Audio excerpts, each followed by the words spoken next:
introduce our main speaker, Steve.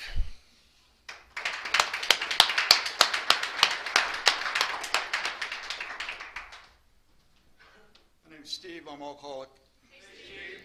Born in 1966 in Inglewood, Los Angeles. Inglewood? That's the one, too, that Inglewood. Inglewood was really nice when I was born there. It was like totally nice. I think they're writing rap songs about it now. I was born into, I think, what you would just consider a basic family. I have an older brother by 3 years. My mom and dad were married up until I was 11. When I was about 2 years old, we moved down to a place called Manhattan Beach. Anybody familiar with the California, Manhattan, Hermosa area? And everything seemed like a typical, life. But when my father divorced my mom when I was 11, the structure in the house became immediately different. The rules disappeared, and don't get me wrong, I love my mom, I talk with her a lot, but she's a really, really horrible enabler, okay? I was skateboarding a lot back then. I'd become sponsored later in the years and was a competitive vertical skateboarder. So some of the friends I hung out with at a young age were already experimenting with things like pot and drinking and cigarettes and stuff like that. And so was I. By the time I was around 12 or 13 and what we called there junior high school, I don't know what you guys call it here, but about 6th grade, I was already using and drinking pretty consistently. I started partying with my friends. Joe and Chris were my best friends. We were kind of like the three amigos, Me, Chris, and Joe, we did everything together. We drank together. And Joe's older brother had this shed in his backyard. And it had, some of you older guys might remember it. It's the shed with the black lights and the Ozzy Osbourne and stuff, posters and stuff. And it was that shed, okay? It was the shed where the older brothers used harder drugs. It wasn't long until I started experimenting with harder drugs. Started distributing marijuana at a young age. Before I even got into 7th grade and 6th grade, I got caught selling pot and called my parents, down. My dad had already left. And let me explain something. I want to talk about my dad a little bit throughout this share. When he left my mom, I felt like he kind of abandoned me, man. You know what I mean? And I had to do a lot of work in my inventory around my dad, man. Daddy issues, whatever you want to call it. I feel like I got abandoned by the guy. And he was the guy that when you didn't make your room or, you made a significant mistake, you got the belt. That was my dad. And I'm not one of those guys, oh, you should never hit a kid. I think some kids these days need a belt. It's just my opinion. But that was all gone. So coming home late, like really late, my mom had found this other guy. He's super rich, had tons of money. Got us a new house, swimming pool in the backyard, the whole 10 yards, man, just loaded. I used to, before school, and this is like 6th, 7th grade, I used to sneak into my mom's room because he's already at work, and I used to crawl on the floor like a frickin' army commando into her closet to get into her purse and steal money so I could buy drugs and booze and whatever, we needed. And I think it really had two effects on me. It gave me a sense of belonging because people always knew that I'd be able to get the money and get the pot, get the booze. And we used to drink that Killian's Red back there. We used to play games. Ever heard of caps? You know, you put like a cap on your beer. It's what we did back then. We played games, we skateboarded, we did a little surfing, and we drank and we smoked pot. And what happened to me, and when I was early in my recovery dates January 21st, 2011. When I was earlier in my recovery, I didn't like to talk about it, a few things, but now I do because my sponsor tells me not to do so, is ego. And that's one of the issues that I don't want to leave anything out in my share. So during this time in my life, I'd gotten molested several times. I'd actually gotten drugged by some people, molested multiple times, and it really affected me, man. And I want to share that because I have to. Because my job here is to carry a message of experience, strength, and hope. Okay? And there were people that carried a message to me. My first sponsor shared his deepest, darkest secrets with me, opened his closet with all the skeletons. At one time he was crying. He had gone through a lot of the stuff that I'd been through, and I thought to myself right then, that's his higher power, man. This is HP putting this guy in my life. Regardless, I wanted to just mention that at this point in my life, okay, because it affected me a lot. I never told anybody. My parent, nobody knew about the things I'd gone through. Victim of circumstances, whatever you want to call it. I did the wrong thing at the wrong place all the time, so it's really not that, as my sponsor told me, it's not that uncommon. It even really pissed me off when he looked at me and I told him, he said, "You're not that unique." I'm like, you know, that's when the victim in me was trying to play, wait a minute, you know, because before I got well in this program, I liked to play the victim a lot. Does anybody identify with that? And that internal victimhood of my dad leaving me, having some trauma, and there's some other things, started building up this excuse inside this mentally obsessed head. And at this point, I am already alcoholic. That it's okay for me to do these things in my mind. Because if you'd been through what I'd been through, you'd be using and drinking and feeling like this too. Had to do a lot of work around that too. Before I got into high school, I was drinking with Chris and Joe. We're at the neighbors, playing drinking games, drinking Killian's Red. That's what we drank a lot. And man, I was really drunk. I think I was in like, actually I was already in high school. I'm sorry, I was already in high school at this point. I was about 16. My stepfather, this guy my mom had married, in this big house he just bought, 2-story, swimming pool, hot tub, jacuzzi, the whole 9 yards. He just put this new champagne plush carpet in the house. Beautiful, beautiful carpet. Like a week after he put this carpet in the house, I was drinking next door with my buddies Chris and Joe, and I was so drunk. And again, my mom was really hands off. I was rolling in all hours of the night, and there was no consequences. It's no dad's gone, you know. And this new guy, he didn't even really give a shit about anything. You know when you're about to pass out or throw up, when you're really drunk and you start hearing like helicopters, like whoom, whoom, whoom. I was walking home towards my bedroom about 2 o'clock in the morning, about a week after they put this carpet in, and I just start getting the spins. You know what I mean? I think there's a lot of people know what that feeling's like. Next thing I know, I'm waking up on my bedroom floor the next morning, with a pool of vomit next to me. Now, I don't know if you guys know much about throw up, but throw up's extremely acidic. And if it sits in one spot for a long time, like a brand new carpet, it will actually discolor it.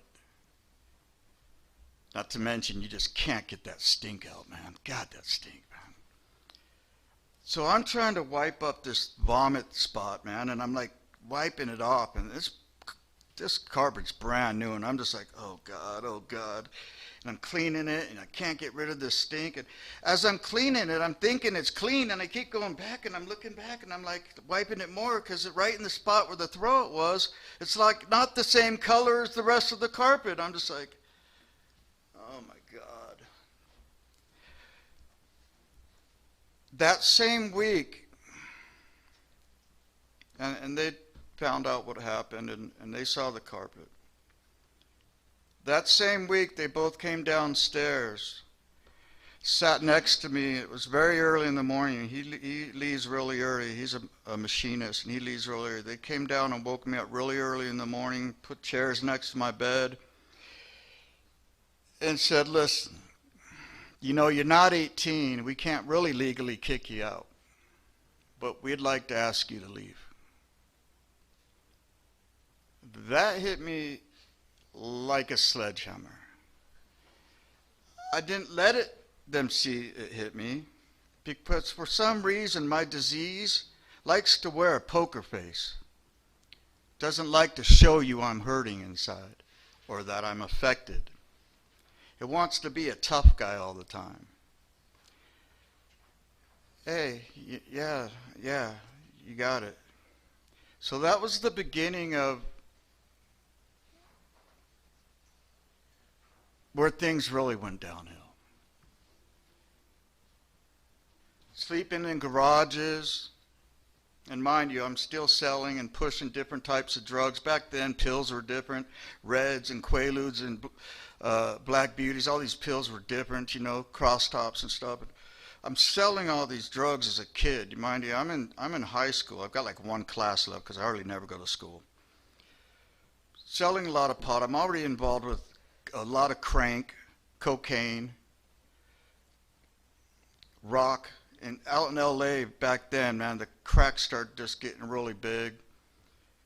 So I'm kind of a mess already. So when I get kicked out, things start going really bad. Now from there to before I got into treatment, just a little under 10 years ago, I just want to bypass that because the drug log's over. I just want to give you an idea how things started. Experience, strength, and hope. What it was like, what happened, what it's like now. What it was like is I had gone through some things. I think it increased the progression of my disease. I got addicted and alcoholic really quick. For 30 years, I was in and out of jail. Did about a dozen years behind bars. Needed help, couldn't stay out of jail, couldn't keep a relationship, couldn't keep a job, driving around with cars with fake plates on it and everything, because everything I do is fucking illegal. I'm stealing, I'm lying, I'm cheating, everything that comes with the alcoholic lifestyle. And my last stint was really hard charges down in Utah, a place called Ogden. And they were trying to lay me out on some minimum mandatories. Bunch of trumped up charges, but that town hated me because I'm in their jail all the time, and they know what I do, and they know why I'm in there. Sell a lot of methamphetamine. I'm sorry if I'm not completely sticking with the singleness of purpose, but it is important to you understand, because Alcoholics Anonymous is my program, but I need to share this and how I got into AA. The last phone call, the last time I got out, was to my mom, who's now a drug abuse counselor, she says, because of me. And I asked her before I went back to the neighborhood after I beat that case, minimum mandatories, 15 to life on top of a 10 to life, on top of 5 to lives, on top of misdemeanors, just this huge case. I beat it because a bunch of stuff was false. The plaintiffs were lying. There was a bunch of omittance of evidence in the police reports, like in the police chase. I was hitting stuff and breaking property. They didn't put it in there. Omitting evidence is perjury. So I had a case to begin with, but it took over 2 years to beat, and the whole time I was in Supermax. In Supermax, I'm locked down 46 out of every 48 hours. And I just wanted to change my life, you know what I mean? So I'm reading all this spiritual stuff. I'm reading the Old Testament, the New Testament. Because when you're in Supermax and you're locked down 46 out of every 48 hours in a cell, when you could get out, you get out. So whether it's a Mormon church, a Catholic church, a Christian church, there's a few things you get out for, you know what I mean? I was going. I was never raised religiously or anything, but I just wanted to get out of the cell. I started listening, you know. I started reading books during that stint in jail in Ogden, Utah. I got a book called the Bhagavad Gita. Anyone here ever heard of it? It's a Hindu scripture. It's about the story of Arjuna, and his Lord and Savior was Krishna. Man, I identify with that book, man. I really do. Started getting into books by people like Eckhart Tolle. Anybody heard Eckhart Tolle, The Power of Now? Read The Power of Now, I'm just like, man, this is incredible. This is really, you know, helping me stay present, because that's what The Power of Now is about.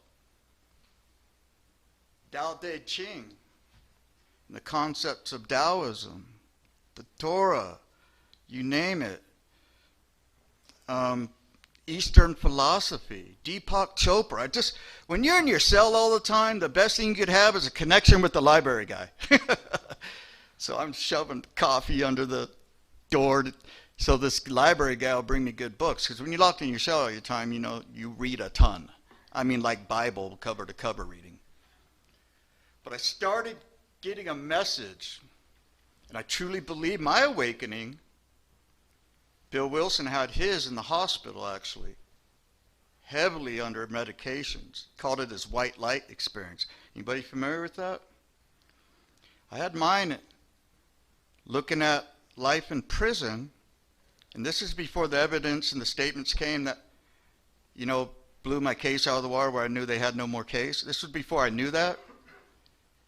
Something came over me because I was asking God of my understanding to come into my life and help me with this, not just the drugs and alcohol, but this problem of not feeling part of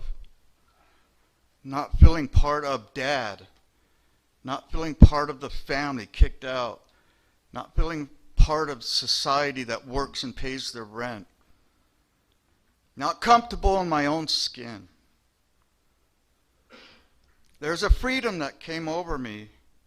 And then I got some statements from the neighbor that basically verified my side of my case, and that was the end of it. And then I had to deny plea deals for another year before he finally said, okay, we're letting you go.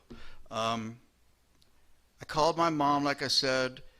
I said, listen, I just need help. I've never said that before, you guys. Never in my 30-year hopeless state of body and mind have I never looked or said to anybody, I need help. That's not in my MO, man.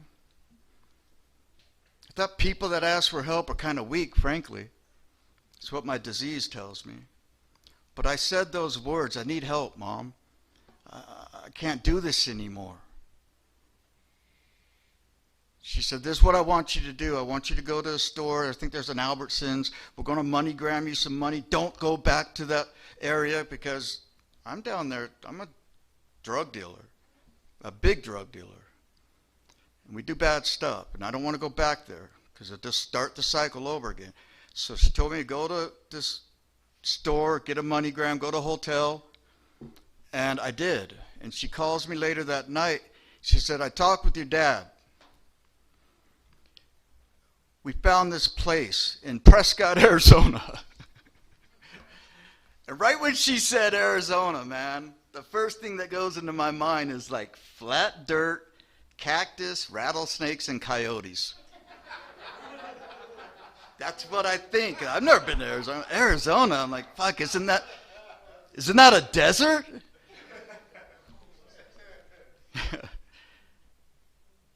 But something had gone on when I was in that jail cell. Something was going on spiritually. Something powerful. I agreed. I took a bus out here with a duffel bag. That's all I had. I went into chapter 5 on Gurley. The old chapter 5 before it was treatment. It was old school AA, man.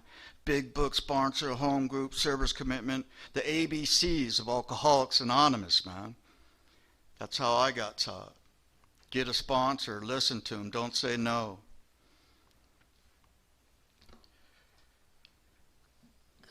My sponsor I got the first week I was there was speaking in a meeting and started saying stuff I identified with. I never met this guy before. He just frankly, he was telling part of my story, man. And a few days after being at this meeting, it was over at the Methodist Church where the old Big Book discussion used to be. Francine and the people, some of you might know him, the old noon Big Book discussion before they moved. I asked him to be my sponsor. He made these weird guidelines, man. He's like, for the first year, no dating. Does dating even have to do with alcohol and drugs and sobriety and all this? He said, this ain't about sobriety. What do you mean? Well, we're gonna do a new way of living. I said, well, I just want what you got. You want what I got, you do what I do. All these really strong answers. There's something in his eyes, man, that showed me he cared about me. Although he's a little rough around the edges, and he's not one to co-sign bullshit, there was something in his eyes that showed me this guy's trying to help me. So I started doing another thing for the first time in my life. Listening to another guy. That's not my MO either. You know what I mean? He said, get a big book, get a 12 and 12, get a highlighter, call me every night. Okay. Start a doctor's opinion. His name's William D. Silkworth. He's the director at Towns Hospital. Works at the Basic Detox Center in New York. He's been doing this all his life. He's not an alcoholic. He's the director of the Detox Center at Towns Hospital. Remember that name, William D. Silkworth. Okay. Dr. Silkworth. Very specific about certain things. He said he came up with a theory and an analogy. You're going to read about it. I want you to highlight it when you get to it. How will I know when I get to it? He said, you'll know. It's about an allergy. So I'm reading Dr. Silkworth's letters in the big book. And I'm highlighting. He told me, highlight anything that you identify with. Highlight anything that you even think sounds or looks important.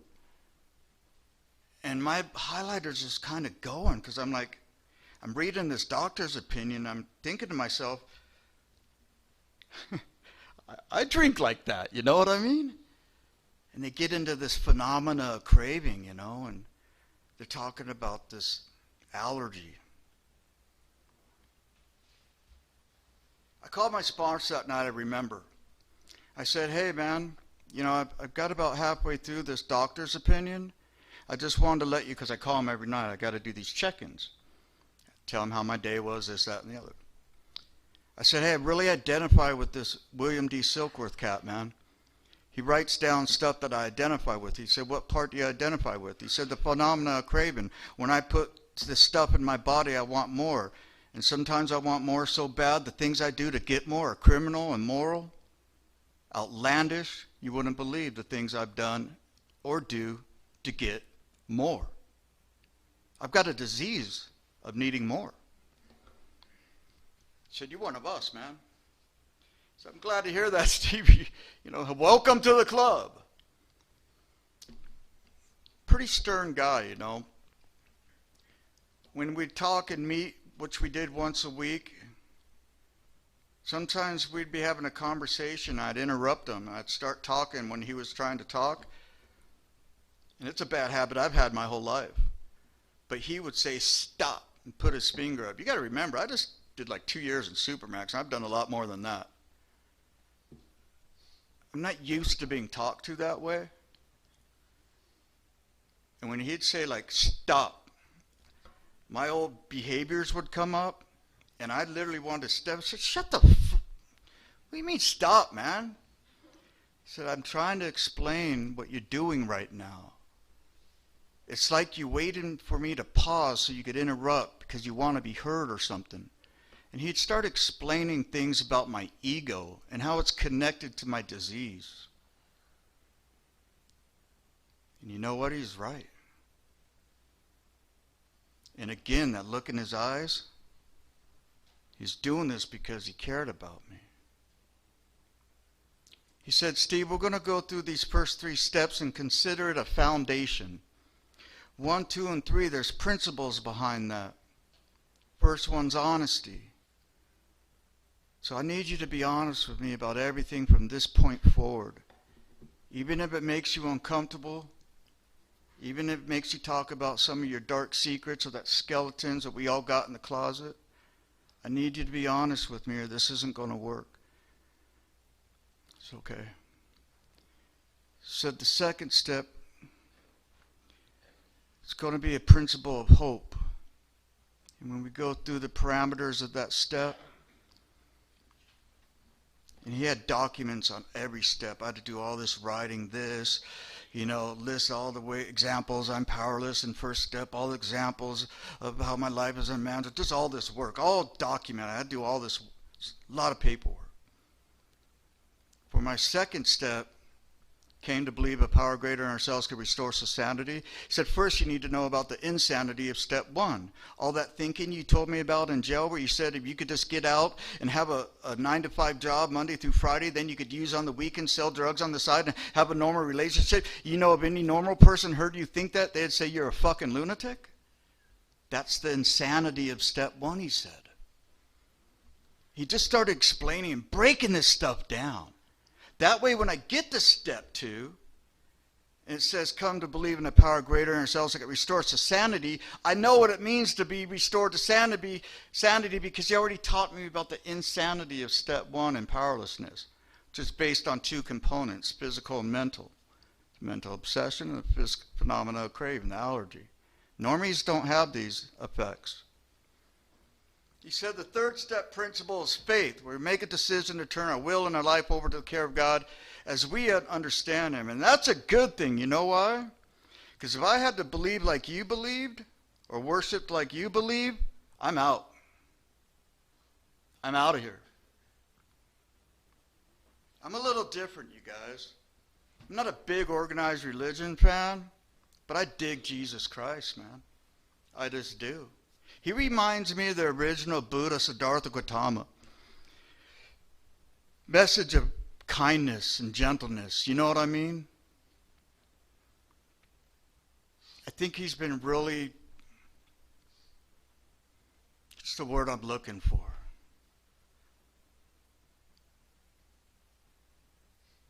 Misinterpreted almost. I think there's a lot of things going on in a lot of churches that maybe aren't quite the message Jesus came to preach. You know what I mean? Now on the other side of that coin and another side, I'm a big Buddha fan, man. My first sponsor was Buddhist. Hardcore. I mean, really hardcore. The guy down at the square with the bongos. But I dug him, man, because he's a real deal. You know what I mean? And he didn't lie to me. He taught me about my disease. He told me about all these other books, not only the ones I read in jail, but other ones. Anybody ever read the story of Siddhartha? Yeah, you know. And I'm also a huge fan of the Tao Te Ching and the concepts of the Tao and Taoism. One of my grand sponsors, Steve D., some of you might know him. He's in Colorado now. He left us. But he taught me about that, and I'd already read it in jail. And that story of Arjuna, remember I told you about the Bhagavad Gita? I get a lot out of that reading. Now I've heard people tell me, well, I've got to choose one. No, I don't. No, I don't. I'm open-minded like that, man. I'm extremely spiritual, man. And I believe in a lot of stuff.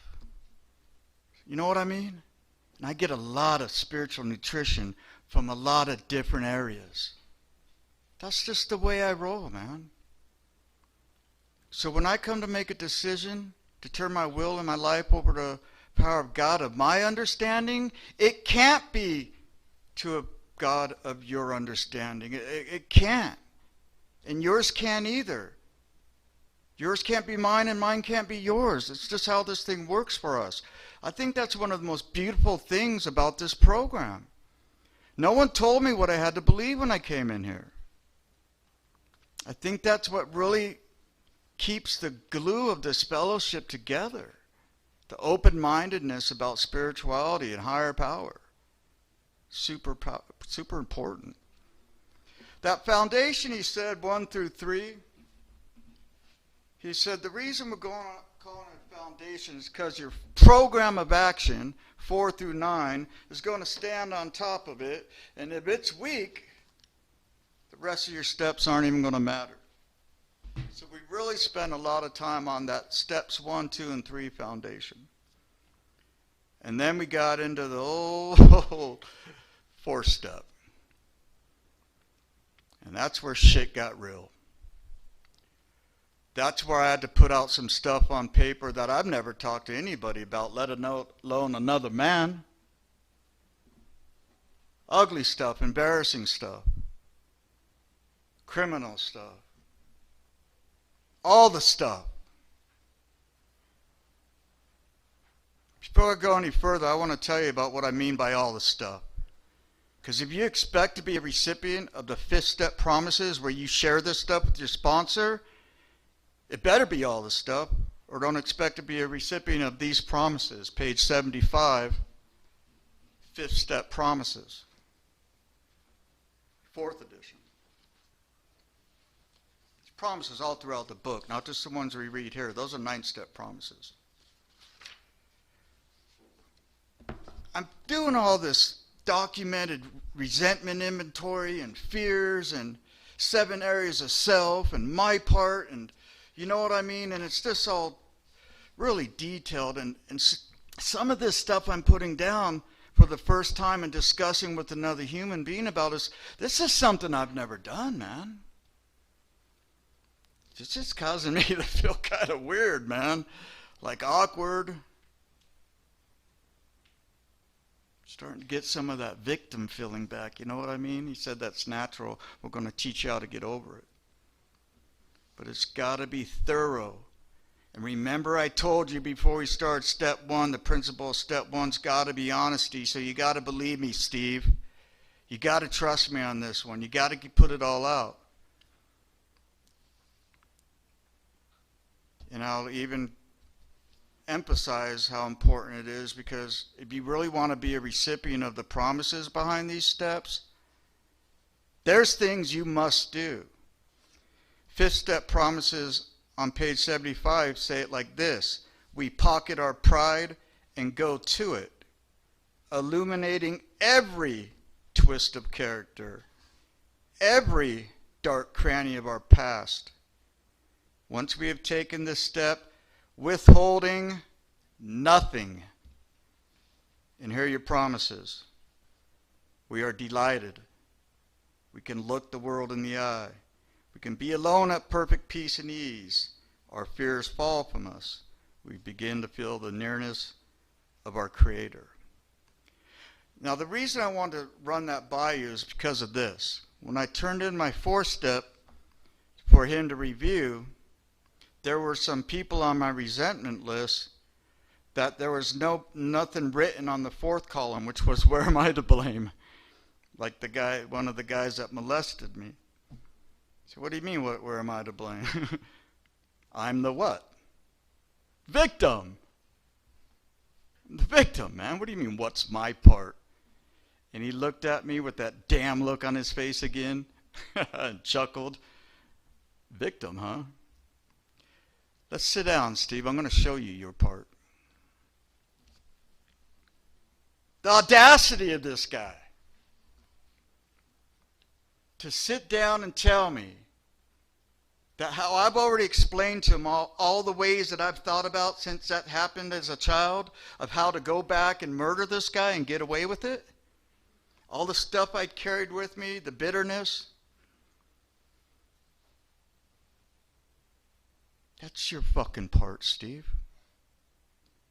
You've been carrying this stuff with you for how many decades now? You've already told me you've got ways to go find them and kill them. And you think you could get away with it? Call me crazy, but that doesn't sound really, really healthy.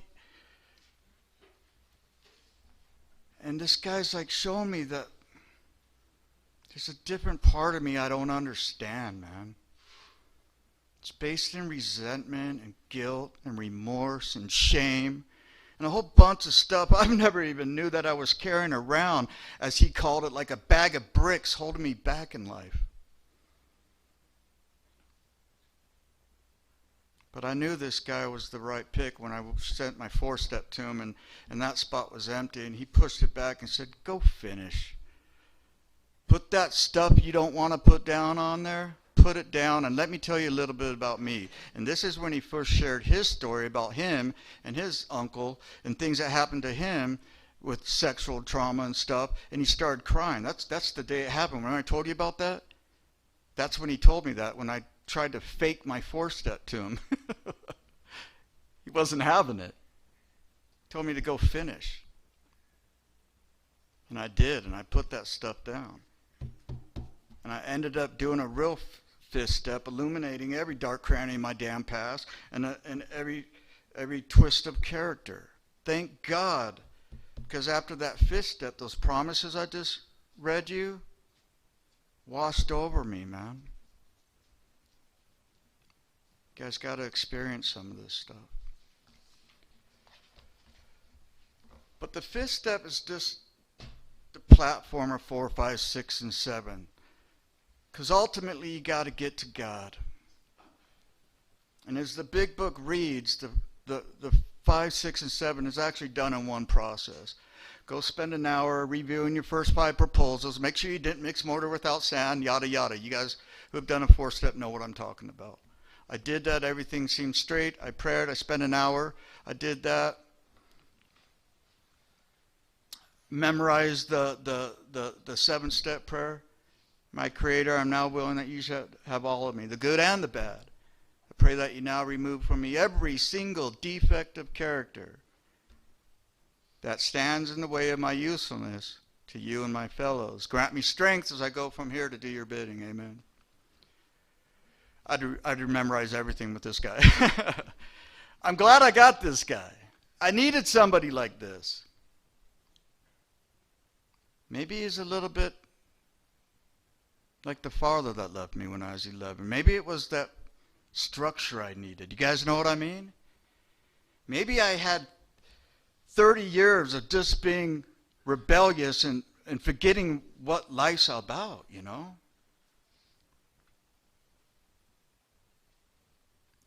But that 6th and 7th, and don't forget the principles. Courage, step 4. Integrity, step 5. Willingness, step 6. Humility, step 7. If you got a real sponsor, you'll know why those principles are behind those steps. He will explain to you why. Humbly ask God to remove my shortcomings. Became entirely willing to have God remove all these defects of character in prayer and meditation for an hour. Everything that he told me. And then all those people on the resentment list, he tells me I got to put on this new list. Because I'm going to go make a direct amends to him. And I was like, whoa, I hate my stepmom. Can we skip that one? A matter of fact, Steve, we're going to do that one first. That's what he told me. The audacity of this guy, huh? Warm in there.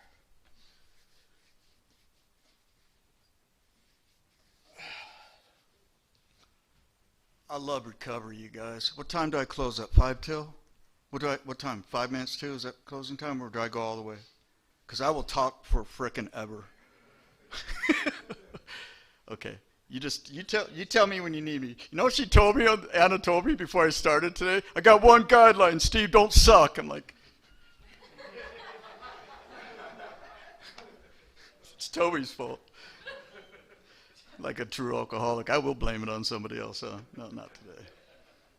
I used to play the blame game. I think we're all familiar with that. Justification. Anything. I'll justify anything.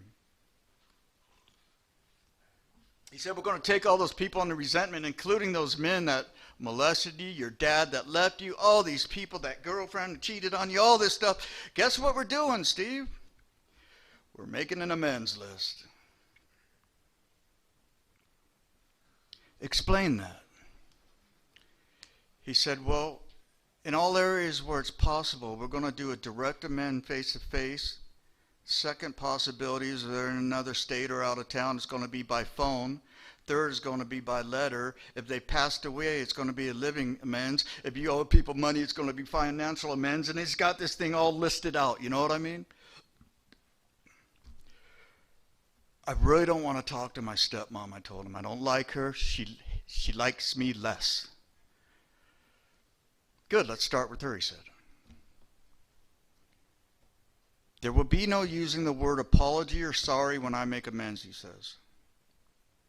You've apologized to these people so many times, if they hear it again, they're going to laugh at you. Besides, an amends is not an apology to her.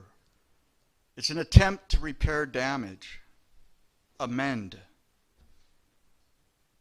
You're going to admit to the things of the harm you've caused them, and if there's things you've done that they don't know about, you're going to tell them about it. That's when I thought about all that money I stole from my mom's closet. She didn't know about that. All the time, man. The girl had cash like that every day. The guy was rich. I had to tell my mom that. She's cool, though. I love my mom. But my stepmom's not cool. And he showed me the part in the big book where the guy goes to make amends to his boss, and the guy slams the door, "Get out of my office, I don't want to see you again." And he said, if that's the response you get after your amends, that's what you do. If they say, "Get out of my life, I don't want to see you ever again," guess what you do? That. Said, you don't interrupt her like you do with me sometimes, Steve, when you talk to your stepmom, okay? And the last sentence that I always got to use behind all these amends, after I explain myself, no apologizing, showing them what I've done, the harm I've caused, and adding things if they don't know about it, which was a lot of them. I had to say, if there's anything I can do to help repair this damage, I will do whatever it takes. I'm really glad I got this guy as a sponsor. Now, I hope you guys have a sponsor similar to him that's going to not be a people pleaser. You know what I mean? Or co-sign your shit. Because that's just enabling. And if you enable me, I will never get well. The conversation went crappy. She just started going off like I didn't even make an amends and blah, blah, blah, and this and that and that. And I had to stay quiet like my sponsor told me to. But when I was done with that, this relief came over me. And those are the 9th step promises that we read during the meetings. And I told him about the feeling I got. He said, you know what that's called, Steve? Something you never do or we hardly ever do. It's called cleaning our side of the street, brother.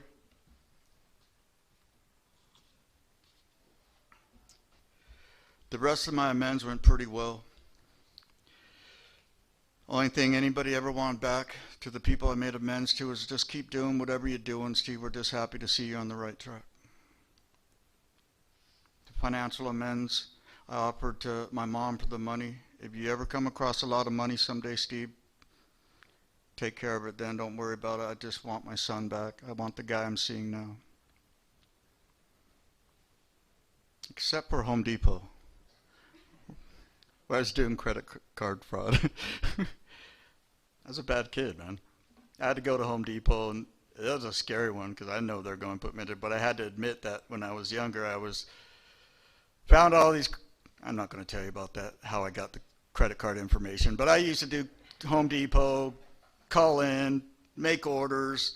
Yeah, I'm Bob. Here's my information. I need to get a, this and that, a skill saw and compressor, blah, blah, blah. And I'm going to have my guy Doug come pick it up on Tuesday. Have you guys ready? I need him to load it up. Have your credit card information? Yeah. Anyways, I was a bad kid. So my sponsor tells me I got to go make an amends. I said, that's not even the Home Depot. It's not even the state. Are you sure we got to do this, man?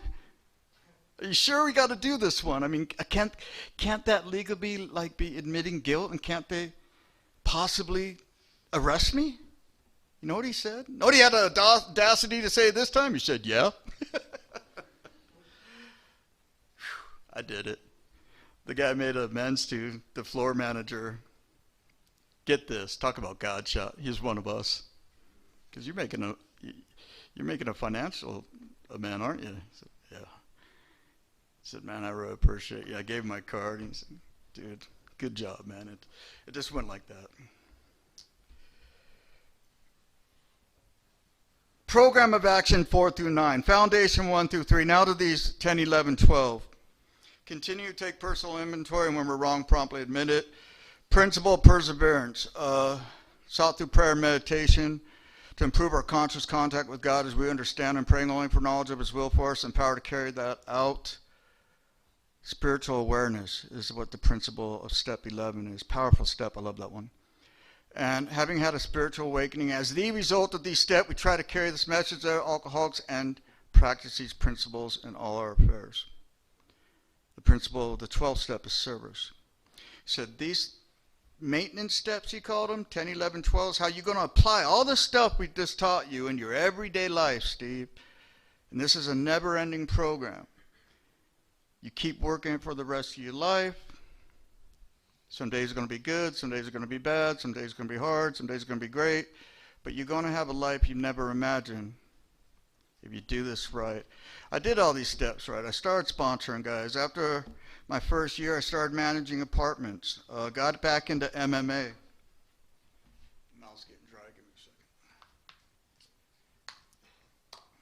44 years old, get back into MMA, huh? That was a smart one. That's what half the people said. I'm not sure you want to go in the cage with those guys, Steve. You're like 44 now. Well, I was 45 when I started. But hell, when I was 14 years old, I got trained by Rorion Gracie, co-founder of the UFC, CEO of Academy Gracie, biggest Brazilian Jiu-Jitsu academy on the planet.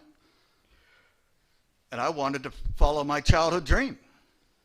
45, started training again. 46, started competing. 10 cage fights, 8-2. 6 TKOs, 1 tap out, 1 unanimous decision. I got to live my childhood dream. Steve Emery Fights on YouTube. Check them out.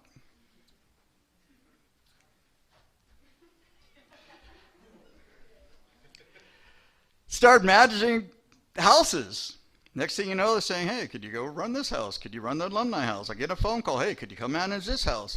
Next thing you know, I'm a program director. Shit, now I own Prescott Recovery Center.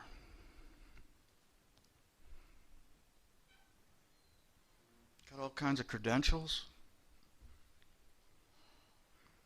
Endorsed by the Better Business Bureau. Licensed with the Arizona Department of Health Services. Gone skydiving 5 times. Got friends I love. Got a new family and a fellowship, that thing I lost when I was young. Got a higher power that blesses me for I don't know fucking why. I got these desires and obsessions to use and drink when things go wrong completely lifted. I don't know why. I just know it is. Call it God's grace. You call whatever you want. I didn't deserve this. I didn't deserve to be up here, man.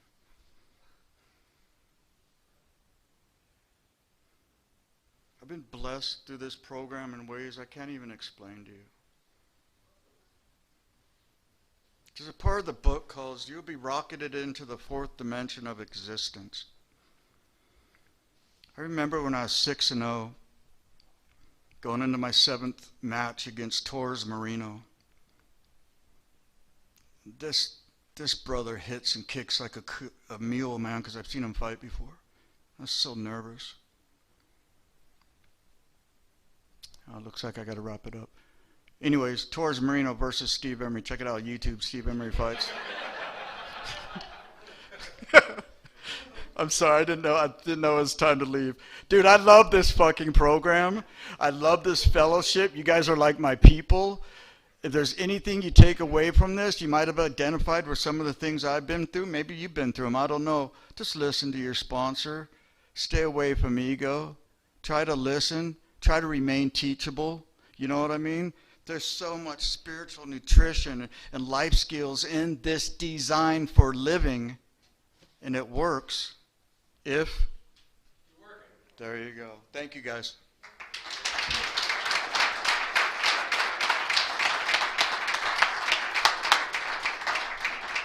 You want your jacket?